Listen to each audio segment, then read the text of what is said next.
All right, welcome to the Elder Scrolls Online version 9.1.0 featuring the Update 39 base game patch. During the ESO Global Reveal back in January, we announced that we are taking the time during this development cycle to focus on polishing existing in-game systems and addressing some long-standing requests, which you'll find throughout this update. In addition to the many bug fixes below, we spent some time improving some in-game experiences for new players, cleaned up some item set sourcing, and added a number of new achievements for existing content. We've also added a few updates for PvP, including new monster masks. I've seen these in advance. Some of them are interesting. I think they're interesting, though. They're worth testing at least. Face and body markings, a new PvP death notification feature, and improving the loot drop from scamps in Imperial City. Full list of new features and updates can be read below, and all PCNA characters have been copied this week. We look forward to reading your feedback on the changes in Update 39, which is approximately 3.55 gigabytes in size. Thank you. All right, table of contents. Let's scroll through all this. Now, as always, guys, I'm only going to go through the PvP stuff. Like, these patch notes are long enough as it is. I can provide a link in the chat if you guys want to look at them yourselves. But I'll only be covering the PvP stuff. Makes it a little bit faster, streamlines it a little bit more, then we move on. Quest and content improvements for new players, navigator quest pins, update to event tickets, new cyrodiil monster masks. So first one, Jarrell Mountains Warchief. We have 129 weapon and spell damage. Dealing damage applies a stack of Milady to your enemy, reducing healing taken by 1% for 5 seconds, up to 35 stacks. You can apply a stack once every 0.5 seconds. Applying Milady gives you a stack of Contagion, reducing your healing taken by 1% for 5 seconds, up to 15 stacks. You can only gain a stack once every second. So, long story short, it's 35% healing taken reduction for your opponent with up to a 15% healing reduction for yourself. You can stack them every 0.5 seconds. You can only get one every 1 second. And so that's kind of an interesting dichotomy there. You get them a slower amount. You obviously defile them quite a bit more. It's an interesting set. I was looking at this and keep in mind I haven't played in a little bit. I don't think a whole lot has changed. I don't think this is going to be worth it for solo play. Like, I could see this being something in dueling. I could see this being fantastic for XV1. But I don't know how valuable this will be for solo play. Like, reducing your own healing by 15% willingly is... when everybody's looking for healing in the game already, it seems like something that people aren't going to want to do willingly. But I don't know. Maybe that 35% is enough to where the pros outweigh the cons, and some people will consider it on some very specific builds. But yeah, I think for a lot of classes, this might not make it on your setup. Seems great for DK though. Like, you just dot somebody up, and every half second these things are stacking. Like group DK, XV1 DK, seems awesome. Nibide Battle Reeve, 424 critical resistance on the one piece. That's super interesting. When you're forcefully moved via a pull, knockback, or teleport ability, gain a damage shield that absorbs up to 15,112 damage for 6 seconds. This damage shield is not affected by Battle Spirit, so it's a 15k damage shield. This effect can occur once every 14 seconds. While you do not have the damage shield from the set, reduce your damage taken from players by 5%. So this is a pretty good set. Reducing damage taken, and then also getting a damage shield when you're getting pulled for a 2-piece with critical resist as a 1-piece. This is a solid set, in my opinion.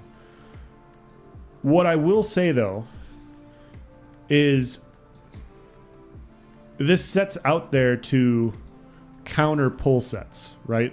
Like this set exists because pull sets are too powerful. Like, hey, when you get pulled by this other set and, it's this BS pull set and you get nuked, you can now have this and you survive. And to me, these types of countering broken sets with other broken sets that react directly to said broken sets, it's not something I'm a fan of. But even without that, like even without the pull, like 5% damage reduction on a 2-piece isn't bad. It's not bad. But this is just like, hey, you know, when you those nasty ulti dumps, like you just get 15k damage shield when you get pulled. I don't know. It's just another one of those sets where it's like it's just playing the game for you, giving defense to you without you doing anything besides obey the mechanics of the game. That's just my opinion. Colovian Highlands General. Offensive penetration. When you kill a player, gain a stack of blood debt for 0.5 seconds. When blood debt expires, unit up to 5 group members within 28 meters of you gain 15 ultimate per stack of blood debt. When you kill a player, gain a stack of blood debt. Okay, so every half second when you kill somebody with this, you and up to 5 group members get 15 ultimate. The lead parade, the whole class. Yeah, there's been builds like this in the past where good ball groups have run ulti-gen sets. I'm trying to remember the one from like 3 years ago. It's like when you kill somebody, you gain 10 ultimate. I can't remember the name of it, but I remember seeing a few good like 5 to 10 man groups running it. And like the minute they were killing people, it was just like they were racking up ults. So it was just ult after ult after ult. I could definitely see that happening with this as well. It's a very, I don't think it's a bad set. It's a very group specific set, it seems. So PvP face and body markings, PvP death notifications. Okay. New chat feature will alert you to who defeated whom, around what area the death occurred, and show alliance ranks of both those in battle. Interesting. Yes, Deadwater. Thank you. Deadwater's Guile. It's been a while since I've even thought about that set. In Cyrodiil and Imperial City specifically, you will also get more information on crossed swords, showing who's currently winning in that particular fight. Cross sword indicators are displayed when there have been 3 or more kills in an area within a short period of time and last for 30 seconds after their initial creation if no more deaths occur. While in Battlegrounds, this messaging will be truncated slightly as the area which a death occurred isn't necessary. These notifications can be toggled on and off in the social settings. That's interesting. Okay, improved Imperial City treasure scamp loot. Scamps located in the Imperial City sewers will appear less frequently but offer significantly increased rewards. Cunning scamps will now reward a greater increased quantity of Telvar stones. This reward is not multiplied by the Imperial City Telvar multiplier. I get it. But at the same time, like, it'd be cool if it was. It'd be a lot cooler if it was. Because then people would go down in the sewers. And the sewers is still by far the best place to PvP in my opinion. Like, I don't think there's a better place to PvP in this game than the sewers. And the sewers have been around for forever, but nobody goes down there anymore. Trove scamps will now drop a tradable piece of Imperial City gear in addition to their previous rewards. Item sets can be dropped include Black Rose, Galarian's Imperial Physique, Meritorious Service, Phoenix, Powerful Assault, Reactive Shield Breaker, Thews the Harbinger, and Vice Cannon of Venom. Okay. So, not much right now. In conjunction with this change, we are also lowering the number of scamps required for killing for the following achievements. Okay. We don't care about Trove Scamp achievements. Updated item set sourcing. In order to make it easier to find and obtain various item sets, we have fixed, adjusted, and otherwise cleaned up some item set sourcing detailed below. Rewards of the Worthy will continue to have the newest item sets. As new sets continue to get added, older sets will be removed from Rewards of the Worthy and added into other sources including Cyrodiil Delves, Dolmens, Board Missions, Daily Quest, Town Merchants, and Elite Gear Vendors. This is smart. This is really smart. There's just a vast collection of really bad sets in the Cyrodiil Rewards of the Worthy. Like, I know everyone, like, 1 or 2 sets will become, you know, flavor of the month, but most of the sets are just not very good. Town Daily Quests and Town Merchants will be divided by light, medium, and heavy, with the exception of Shadenhall and Coral. When in Priory, these daily quest reward coffers can reward any set. All PvP sets are available as individual containers on both Town Merchants and Elite Gear Vendors. Town Merchants have a discount price of 12k AP. Elite Gear Vendors have a higher price of 20k. All PvP item sets will now drop from Cyrodiil Delves, Dolmens, and Board Missions. Okay. Dolmens will drop jewelry, delves will drop waist and feet items, board missions will drop all the other armor pieces. Interesting. In order to fix a number of set curation issues in the Craglorn trials, we have adjusted the locations of some item sets. The shared set pool will now be broken up, and each trial will now drop 4 sets. This makes sense. Breakdown is outlined below. Okay, you guys can check that out. I don't think I have to read through those. Hughesbane. Delves and Hughesbane will now drop hands, waist, and feet. Set pieces in all weights. World bosses. Okay, so just how to farm gear. What do you have to farm in order to get them. New homes, new furnishings, master writ vendor, offering adjustments. If I miss something, you guys just let me know. I'm trying to scroll through it and be as quick and concise as possible, but I might miss something. Place furnishings from inventory, suppressing companions, occlusion culling, new Endeavor activity types, updated launcher for Mac, event testing. All right, combat and gameplay. The Cell Strix and Tremor scale sets currently have an unintentional target cap of 6, rather than their previous unlimited target caps as a result of some back-end changes. This will be fixed in a future update. I thought all sets were supposed to have a target cap of 6. I thought that was just like their rule of thumb. PvP death notifications may occur in delves or zones. Alright. Oh, okay. Let's get through this together, guys. This is a few paragraphs. We've quickly approached this year's 3rd quarterly update. We can still feel Hermaeus Mora's beady eyes looming over us from Necron. We'd like to give some insight into what's in store for combat. As mentioned earlier this year, we've taken a change in approach with this update, where we're taking more time for polish and quality of life improvements during this time of year.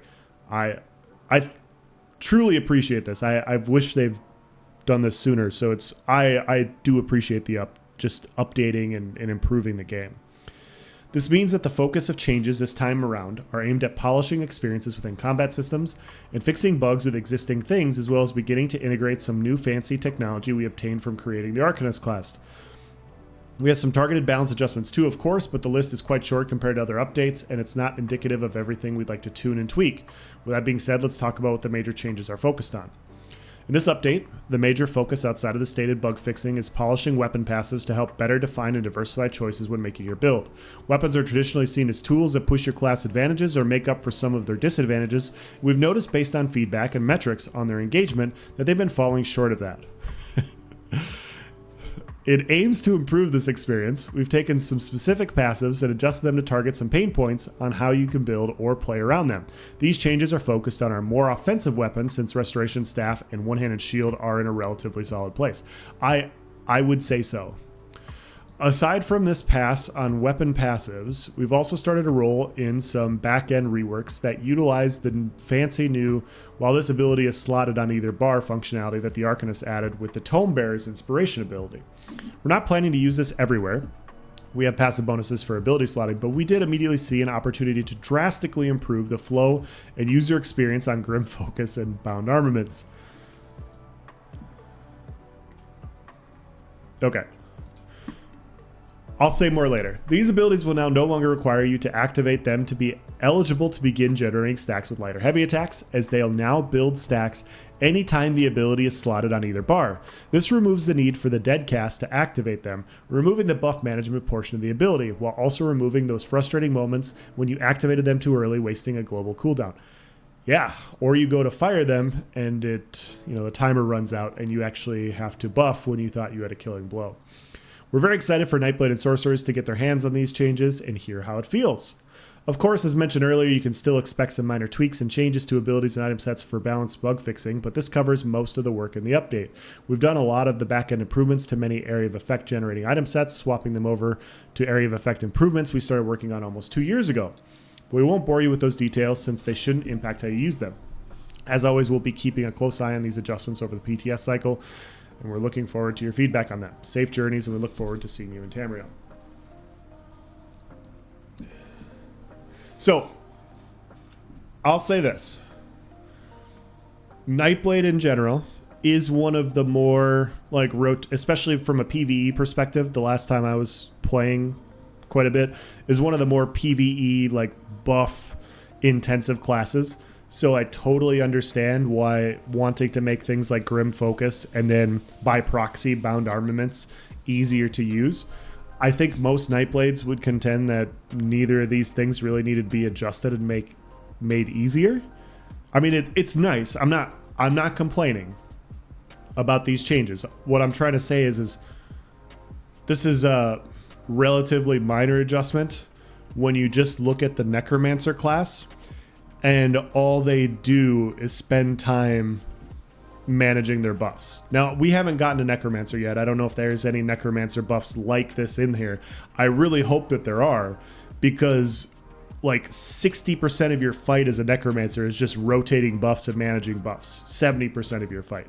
And relieving some of that would be quite nice as well. I'm gonna read patch notes, or read chats. To be honest, just skip the whole thing. Updated bug fixes PvE quests that no one cares about or realizes bug. Oh, we're here now, so it's happening. This is the Q3 patch for performance and bug fixes. No, stop it. There's no way they lied to our faces again. Sorry to spoil it if you haven't already read the notes. Yeah, no, I haven't read them. Where are the engine encoding improvements as they promised? Oh, no. All right.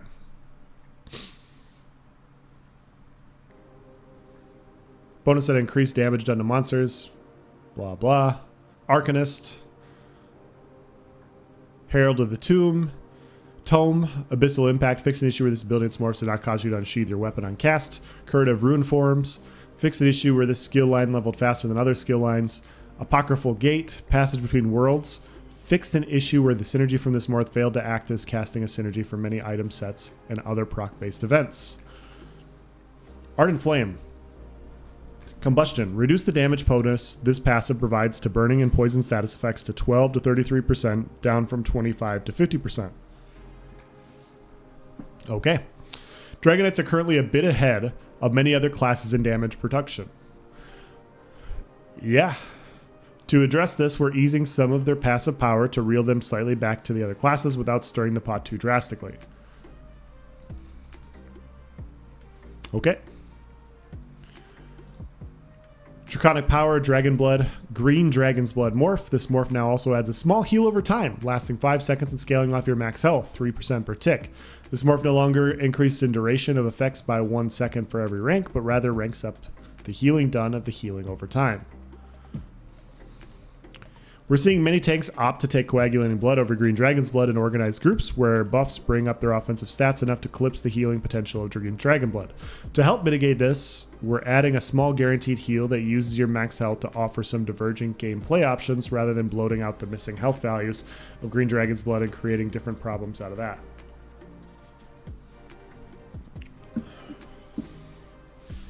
My only complaint with this, which, you know, I get that you want to provide variety, but DK tankiness is already really good, so providing another competitive form of DK tankiness doesn't make a ton of sense to me.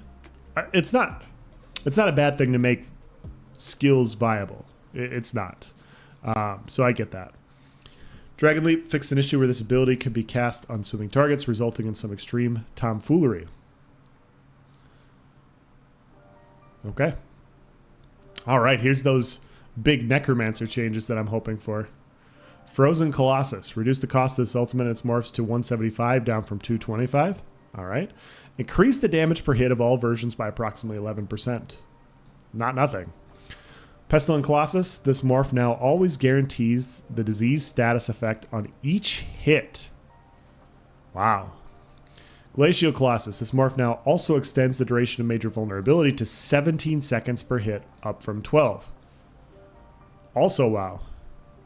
This ultimate has been significantly reined in after major vulnerability became less outright potent and more accessible from other actions in the game, causing the ultimate to no longer instill the same fear it once did. In order to help rectify this and give some much needed love to Necromancer's ability to bring death to their foes, we've made it easier to cast with a significant cost reduction and added a small damage bonus to boot. I mean, 11% is not nothing. That's reduce ultimate cost plus increased damages and major vulnerability for 17 seconds is quite a bit. With a significant cost reduction and added a small damage bonus to boot, we've also tried to add some more distinctions between these morphs. Pestilent now reinforces additional damage and makes it harder for your foes to bounce back with healing, while Glacial brings a slow and bitter end to those who try to weather the cold by extending the major vulnerability duration. Yeah. I mean, this ultimate has never really made it on my bars as a solo player, because people move out of it too easily. It's just not one of those things that works very well for how I play. For group play, for a while, it had its place and it was very powerful. But obviously that's fallen to the wayside a lot more recently with nerfs to Harmony, with nerfs to Dark Convergence, justifiably so. Like all these things and Colossus on top of it, it all makes sense. But I can't, I mean, even before I stopped playing, I can't remember the last time I saw this used. You know, like it's just not used much. PvE wise, it's a great change, although pretty much means you only need one in group. PvP, however, I don't know how this is any better. I could see critical be brought back into small groups, but that's it for the vulnerability. Yeah. I mean, adding that major vulnerability is definitely nice. It does hit hard. It is cheaper. It's just one of those things where it's like I don't do enough group play to weigh the pros and cons of other things, so I can't say like now this is the best thing for Necromancer. I'm not going to say anything like that, but all these adjustments are in the right direction to where I think you can consider it at least. We'll have to test it and everything, but 11% damage bonus. I mean, they took what 50 ult off the ultimate cost, which is that is quite nice. And then yeah. Vulnerability or diseased. I'd go vulnerability for sure. I think on most setups. Bitter Harvest, Dead in Pain. This morph now increases the duration of these effects it grants to 4 seconds per core consumed, up from 2. Currently, this morph is a bit further behind Necrotic Potency and Power and Engagement. In efforts to try and help the tankier aspect of the ability shine, we're extending the duration to offer more healing and major protection uptime. Okay.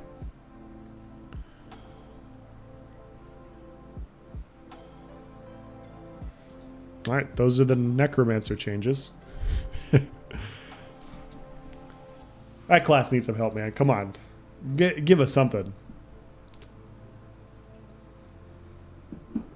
Nightblade, Assassination, Deathstroke.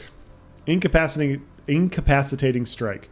Fixed a very old and very annoying bug where the special version of this ultimate could fail to be activated in some cases where your ultimate cost was being affected by bonuses or penalties that changed the original 120 ultimate cost requirement for the stun. The tooltip animations and ability casts will now always update their costs and activation phases when you meet their augmented cost values. Fantastic.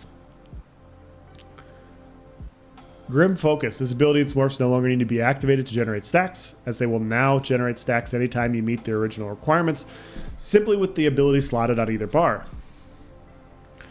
Increase the cost of the special activate to 1890 up from 1350 to make up for the fact that you no longer need to activate the buff portion of these abilities. It seems fair. These abilities now all use consistent naming and icons rather than having separate names for the active versus stacking portions. Updated the tooltips to mention that fully charged heavy attacks grant double stacks. These abilities will now highlight on your ability bar when you're at full stacks rather than becoming a different icon. Relentless Focus. This morph now increases the amount of weapon and spell damage each stack grants to 80 at rank 4 rather than increasing the duration of the buff, since the buff no longer has a duration.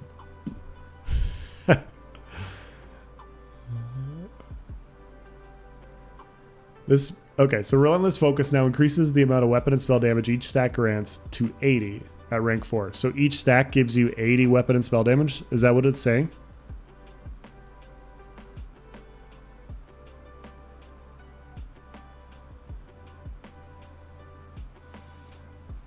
This morph now costs 1377 rather than 1148. Shadow Cloak. This ability and Shadowy Disguise morph now also grant Major Savagery and Prophecy for slotting on either bar to help them offer more functionality outside of PvP and to ensure the ability still offers something when they are being countered. Are you serious?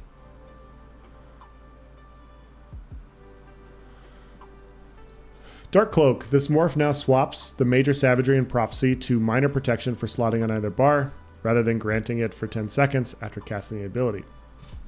My goodness, man. Nice Nightblade changes. If you like Nightblades. Daedric Summoning, Bound Armor. This ability and its morphs now grant their passive bonuses on both bars slotted, while rather than only the bar they are actively slotted on. This ability in the Bound Aegis morph will now passively grant their minor protection while slotted rather than a duration after casting. Increase the max magicka granted to 8% at rank 4 of the base ability rather than having each morph rank up to 8% separately. Bound Armaments, this ability no longer needs to be activated. Yep, just like Relentless Focus. The ability activation now requires you to have at least one bound weapon active and additionally highlights when you have all 4 bound weapons active for improved clarity. Fully charged heavy attacks now also grant 2 bound weapons rather than 1. That's a cool change. Fix an issue where you could generate bound weapons while using Mend Wounds or its morphs. Okay. Overload, fix an issue where this ultimate and its morphs would not remove their toggle when you no longer had the cost necessary to activate a light or heavy attack from them. Alright. Big Templar changes, guys. Like, this is a long list of Templar changes. Backlash. Fix an issue with this ability and its morphs. Visual effects did not fade when the caster died, despite the effect ending. I've only ever seen Gilliam play Nightblades. I've seen him on DK.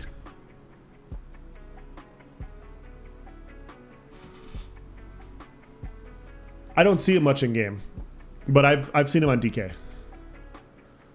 Warden. Templar is back. Yep.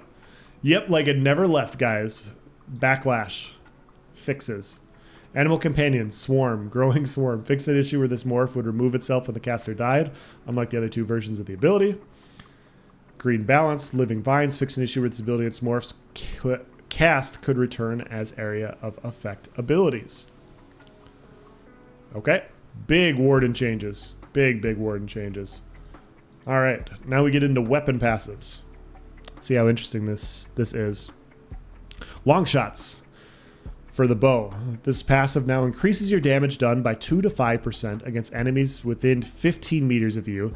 Increases your critical chance by 657 and 1314 against enemies that are further than 15 meters from you, rather than increasing your damage done with bow attacks by 6 to 12% based on how far away you are.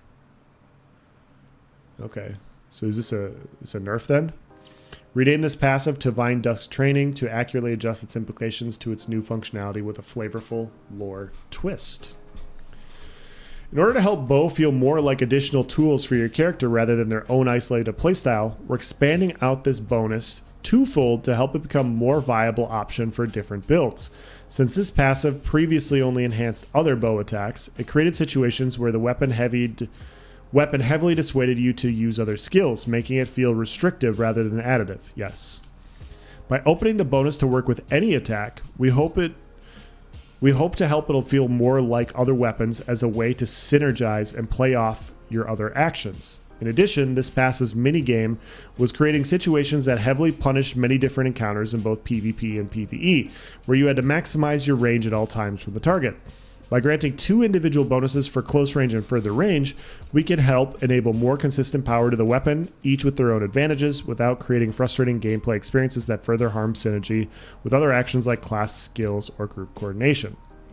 Okay. So, increase your damage done by 2 to 5% against enemies within 15 meters of you, and increase your critical chance by enemies further than 15 meters of you. Yeah, so I'm sure there's a few bow people in here, and I run bow as well. I should say snipe users. One of my biggest issues with the bow was always revolved around it doing the most damage at the most range. That was always my issue with it, because it's the further you are from the battle, the more damage you dealt, which didn't make sense. Like I've gone into this in videos in the past and everything, but the risk to reward on that has often been out of sorts in different time periods and different layouts. And so providing a damage bonus if you're at closer range makes sense, because you're risking them being able to close in on you. You do more damage if you're there, but at the same time, like you're now in range. Whereas if you're further away, you're increasing your critical chance, so higher burst potential. So it's super interesting. More consistent burst potential is what I should say. So that is interesting. It does look like a nerf though, because the minimum that you got for bow was 6%, and now the maximum you're going to get is 5%. So it looks like a curb to bow damage, a very small, slight one, but it does buff other abilities, so that opens up opportunities for other weapons and everything. All right, Destruction Staff, Ancient Knowledge. Flame Staff. This passive now increases your damage done by the initial hit of the status effects by 250-500, rather than increasing single target damage done by 5 to 10%. Increase your damage done. Wow. Lightning Staff. This passive now increases your damage done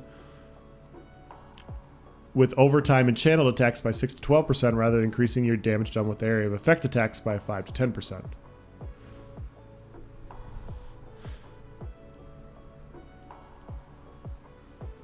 Sorry, I'm just thinking.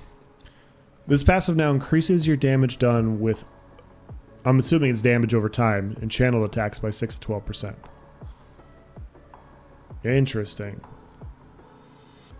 We've received a lot of feedback from many sources talking about how this passive hasn't lived up to standards with numerous aspects like build crafting, kit synergy, and raw power. We're shifting the gameplay aspects around slightly to help aid in more overall exciting build choices while simultaneously trying to keep in line with the element type's strengths. Flame focuses on trying to batter and burn your foes down with status effects by adding a nice chunk of damage to their initial hits. Lightning doubles down on turning your foes to dust with powerful overtime effects. And channels, it's really weird how they're writing that, including the fan favorite heavy attack builds. It's our hope that these changes help make staves of all types feel better as of front bar options and lead us more interesting build crafting and kit interactions overall. Yeah, I was just theory crafting in my head on how I could run a lightning staff. Groot, what's up, man? Bow is better front bar than fire staff now from Nyasa. Interesting. Thank you for coming in, by the way. Is that from testing on PvE or on the PTS, not PvE? Is that PTS testing? Is that PvE? Is that where'd you see that? This is the first time I'm reading it, so I don't know anything yet. Magnum Shot is back on the menu. Groot, thank you for the gifted sub, man. Really appreciate it. Penetrating Magic. This passive can now causes your Destruction Staff attacks to ignore 1487, 2974 spell resistance, rather than 5 to 10% of the target's spell resistance. If I remember correctly, this was a buff last time, wasn't it? Due to the ease of access of potent armor shredding effects like Major Breach, percent-based penetration frequently feels extremely weak, so we're converting this to flat to offer some guaranteed consistent power. Yeah, I was going to say, this is typically a buff now, isn't it? I think it was a buff in the past when they did it for Nightblade. Trifocus. Flame Staff. This passive now applies a damage over time equal to power of a standard damage over time effect over 10 to 20 seconds with a fully charged heavy attack, rather than increasing the damage done of your fully charged heavy attacks by 6 to 12%. Okay. Tested on PTS. It should also be better in PvP. Okay. Cool. Thank you. Ice Staff. Increase the damage shield granted by this passive to 16.5, 33% of your max health, up from 12.5 to 25%. Lightning Staff. This passive now only triggers on fully charged heavy attacks rather than any tick of a heavy attack. It's probably a good thing. Since this passive is meant to help fully charged heavy attacks, we've reined in some of the effects with lightning staves to make them more in line with other weapons while retaining their unique gameplay with builds that go all in on them. In addition, we've tried to sweeten the rewards for the other two staff types that in general don't heavy attack as much. Okay. The free dot you get from the Fire Staff heavy attack can make up for lost DPS in a PvP build, but that requires you to do a heavy attack every 20 seconds. Yeah, that makes sense. Yeah, I was very interested to see what the dot would add up to. Thank you. Wall of Elements fixed an issue where the damage shield granted from the Wall of Frost and its morphs could stack with other morphs' damage shields. The exception to this is that Unstable Wall of Frost's smaller shield, when it denotates, will stack with all versions, as it is a new functionality and considered a different shield. The rule will follow Obsidian Shield, where the latest applied shield will always remove the previous version. Dual Wield, Twin Blade and Blunt. Reduce the bonuses on this passive to ensure it is in line with other adjustments being made to weapon passives. Maces will now grant 743 and 1487 offensive penetration per mace, down from 825, 1650. Swords will now grant 64, 129, down from 71, 142. Daggers will now grant 328, 657. Critical chance rating per dagger down from 406, 812. Okay. Okay. Restoration Staff, Steadfast Ward, fix an issue where the damage shield granted from this ability and its morphs could stack with other morphs' damage shields. The rules will follow Obsidian Shield, where the latest applied shield will always remove the previous version. Interesting. Two-handed, heavy weapons. Reduce the bonuses on this passive to ensure it is in line with other adjustments being made to weapon passives. Maces now grant roughly 3k offensive penetration, down from 3300. Swords now grant 129, 258, down from 142 and 284. Follow-up. This passive now increases your damage done with all two-handed attacks by 5 to 10% for 4 seconds after completing a fully charged heavy attack, rather than increasing the damage of your next direct damage by 10% after completing a fully charged heavy attack. Holy shit. Wow. Okay. Let's see what they have to say here. We're changing the context of this passive to help make the interaction and reward of completing a heavy attack with the weapon feel better by moving away from a one-time burst bonus to a window of opportunity. This should help make up for damage losses when recuperating your resources, while retaining some of the additional burst window that the passive enables and making the weapon overall feel more engaging when used as your primary weapon. Yeah, it's been no secret in PvP that 2H's kind of fallen to the wayside of dual wield on a lot of builds. This is a nice little change. 10% bonus to all damage for 4 seconds after every heavy attack. And so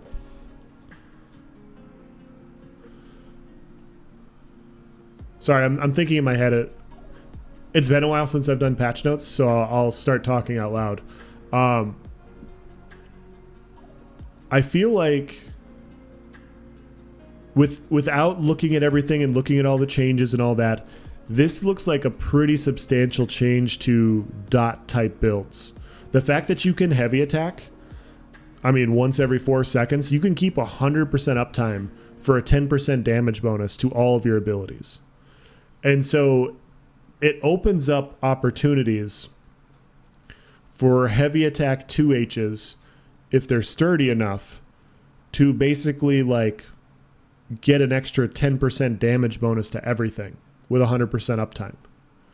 So you do a heavy attack skill, like the old ass PvE Dragonite rotations from what, 4 or 5 years ago. Sorry, I know I'm going on a tangent here. I'm just trying to talk it out loud, like how big this actually can be. But weaving full heavy attacks is not hard. You also get the full resource sustain, and so having 10% on everything. Oh, is it all two-handed attacks? Yeah. So maybe I'm wrong. I read all two-handed attacks as like abilities while your two-hander's slotted. Pretty sure that means only two-handed abilities. Yeah, if it's only two-handed abilities, then it's not great. Yeah, I guess that depends on what they mean then. If it's all two-handed attacks, meaning attacks with a two-hander, then yeah, 5 to 10% on everything's pretty crazy. If it's just two-hander abilities, then yeah, it's not much of anything, because you're not going to wind up yeah. I don't know. I'll have to test that. Yeah, it all depends on what this wording is. Like, did they miswrite it and mean two-handed abilities, or is it just attacks with a two-hander? Like while you're on that bar. So that's what it's going to come down to. If it's all abilities on that bar, it's interesting for PvP. It makes for interesting build combinations potentially. If it's not, then it's not very good. It's two-handed abilities and weaves. It's the same verbiage as the dual wield passive. Yeah. Okay. Concentrated barrier. Fix an issue where the passive damage shield would not properly recharge over time. Fix an issue where this ability and its morphs to properly animate their cast animations will result in a very slight delay in moving your character, as the abilities were intended to have. Volendrung Praya's resolved. Fix an issue where this ability's visual effect could okay. Visual abilities. Champion system. Fix an issue where the shield grant from this champion node was not considered a proc. Itemization and item sets. Updated many item sets that generated area of effect to use more performant backend setups. This shouldn't affect any functionality, but please let us know if you're in any issues. Okay, those are all the sets. Ability altering weapons. See, this one I thought was interesting. Merciless Charge is set to increase your damage done with all two-handed attacks for 18 seconds after activating critical charge, rather than causing enemies to bleed over 10 seconds when they are damaged by critical charge. The bonus damage to your two-handed attacks is increased by 11.16% of the higher of your weapon of spell damage. The set has seen many iterations over the years in efforts to try and find it a home where it can serve a potent purpose without tipping the scales too far in one aspect of gameplay. Its original bleed functionality has been quite difficult to balance between PvE and PvP, as well as ensuring the set feels good for both morphs of the ability, so we decided to move the function to something that evokes the merciless intent it means to provide. Now the set rewards both passive use of the skill with the Stampede morph as a backbar option, as well as more active use and scaling to provide powerful pressure for full-on two-hand builds that use every attack from the skill line. Okay, so that's, yeah. This is interesting. The only problem is Merciless Charge is just a bad skill. Like, it's not a very good skill. But, I mean, the damage bonus is nice. Stacking damages bonuses can be nice, especially for, you know, a weapon or like a two-piece set, but I don't know. Even when this weapon has been good, I just have a hard time running it because I just don't think the skill is very good. Crafted sets, Cold Harbor's favorite, fixed an issue that, okay, Naga Shaman. New Moon Acolyte, fixed an issue where the set did not increase the cost of Power Bash in its morphs. Dual Wield is just too nice at the moment to give a Master Dual Wield. Yeah, well, there's that too. Like, there's just better, there's better ability altering weapons. I don't think this is enough. And I did a video on this a long time ago. The issue with the Merciless Charge stuff is not it's, in my opinion, it hasn't always been the weapons. You know, it hasn't always been like the different abilities and like how you proc from different weapons. It's the skill itself. The skill itself, they've slowed down so much, and it just makes it not fun to use. Like, it's not fun to gap close anymore. It's just such a slow ability in a game that, you know, you're rewarded for fast-paced combat. There was a point in time where I never, like, I mean, this is 5-6 years ago now, but there was a point where, like, you had a gap closer in your bar. Like, that's just what you did. And now it's very, very rare. Like, it's very rare unless you have, like, a really good gap closer. All right, Dungeon Arena sets, Azure Blight. This set's damage explosion can now only happen once every half second, rather than having no cooldown. Targets will no longer become immune to stacks for 2 seconds after reaching the full stack count. Reduce the damage of explosion by approximately 15%, but the damage now increases by 10% for each enemy hit, up to a maximum of 100% bonus damage. Upon investigation, Azure Blight Reaper has been found to cause server issues in some cases. Really? Really? We needed to add a short cooldown between each explosion in order to improve performance, but we also recognize this change severely impacts the feel and strength of its playstyle. To make up for the loss, we removed the cooldown from building stacks and added damage when the explosion hits multiple targets at once. Look. This is a good spoiler that Marisbalm probably was also providing server issues, which, you know, if you're a glass half full guy, and I haven't played, you guys can tell me your opinion on this. Has performance been better on PCNA the last 3 or 4 months? Like, since they made Was the Mara's Balm change, did that happen this summer? Or did it happen in the spring? Where they added the cooldown? Has performance been better since then than it was last fall?